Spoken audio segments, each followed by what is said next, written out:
जोर से बोलो भैया।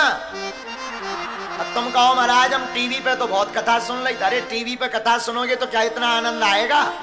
अच्छा टीवी पे भजन चलेगा तो क्या तुम ठुमका लगाते हो घर में? टीवी पे होते भजन चल रहा है, तुम चाय की चुस्की ले रहे, ताक शक्कर ले आई हो। आओ होते कथा चल रही कि दशरथ जी शरीर त्याग रहे, राम राम कह राम कही राम राम कही राम, तब तक तुम कह रहे बिस्कुट नहीं दैया। होते दशरथ जी प्राण त्याग रहे, तुम्हें बिस्कुट पुसा रही न कथा है? लेकिन ठीक है सदुपयोग करना चाहिए, टीवी का भी सदुपयोग होना चाहिए, मोबाइल का भी सदुपयोग, लेकिन हम यही कहेंगे मौका कभी मिला करे तो कथा में आकर बैठ जाओ। बुरा ना माने तो हम तो करोड़ों की ये बात बोलेंगे, मेरे पागलो तुम कथा में आकर बैठो या ना बैठो, कथा ऐसी सुनो कि कथा तुम में आकर के बैठ जाए। हाँ, तब तो सार है। कथा में आकर के तो कोई भी बैठ सकता है, लेकिन कथा तुम्हारे भीतर बैठ जाए फिर क्या कहोगे? जिंदगी में तुम्हारी खूबसूरती आ जाएगी, जिंदगी सुधर जाएगी, जिंदगी बन जाएगी। मेरा तार प्रभु से जोड़े ऐसा कोई। आप कथा सुनोगे तो भगवान को मांगोगे, भगवान डायरेक्ट मिलेंगे नहीं तो तुम क्या मांगोगे? मेरा तार प्रभु से जोड़े ऐसा कोई संत मिले। कथाओं में जाने से लाभ क्या? अभिमान मरता है, ईगो शांत होता है, ईगो मौन होता है। कथा में जाकर के नतमस्तक होने से अभिमान शून्य हो जाता है, व्यक्ति अभिमान रहित हो जाता, ईगो रहित हो जाता। हम तो कहेंगे जीवन में अभिमान रहित होना है तो कथा सुनो, एक बार नहीं 1000 बार।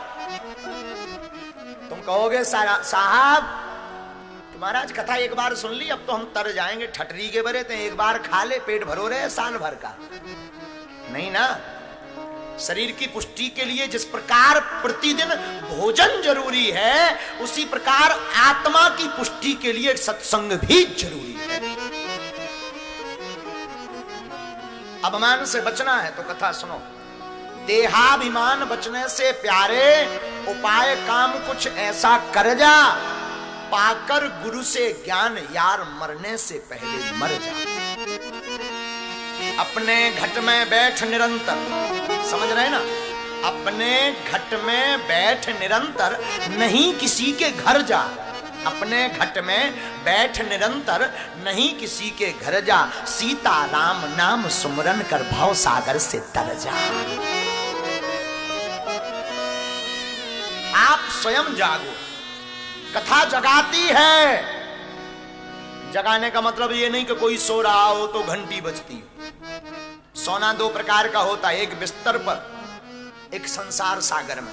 तुम लोग सो रहे हो, हम आप सो रहे हैं, हम आपको संसार के नाते ही सत्य लग रहे हैं। और गोस्वामी जी क्या कहते हैं?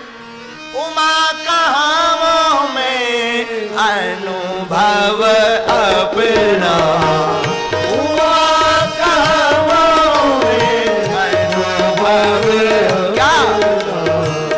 सत्य हरि भजन जगत सब सत्या, सत्य हरि भजन जगत सब सत्या।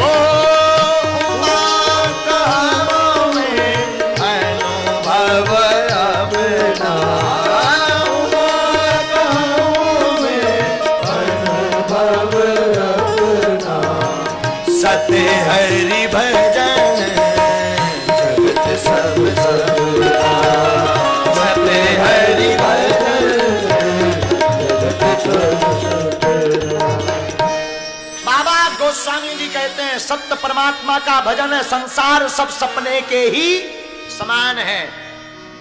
और याद रखना पागलो, जीवन में जब तक तुम संत संग नहीं करोगे, सत्संग नहीं सुनोगे, तब तक तुम्हारा विवेक बढ़ने वाला नहीं है। विवेक को जागृत करना है तो बिनु सत्संग विवेक न होई, राम कृपा बिनु सुलभ न सोई। बिना सत्संग के विवेक नहीं होगा, और राम की कृपा के बिना सत्संग मिलने वाला। और याद रखना मेरा तार प्रभु से जोड़े ऐसा कोई संत मिले, मेरा तार प्रभु से जोड़े ऐसा कोई संत मिले, ऐसा कोई गुरु मिले, ऐसा कोई भक्त मिले, मेरे दिल का नाता जोड़े ऐसा कोई। वो संत कहां मिलेंगे? कथा में। कथा में कौन संत? कोई जटा वाले बाबा नहीं। गोस्वामी जी हनुमान चालीसा में लिखते हैं, गोस्वामी जी क्या कहते हैं? प्रभु चरित्र सुनबे को रसिया, राम लखन सीता। प्रभु चरित्र सुनबे को रसिया, राम लखन सीता मन बसिया।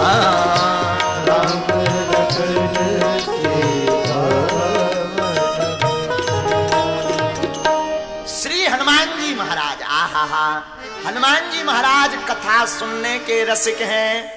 तो आप जब सत्संग सुनने आओगे तो ना जाने किस रूप में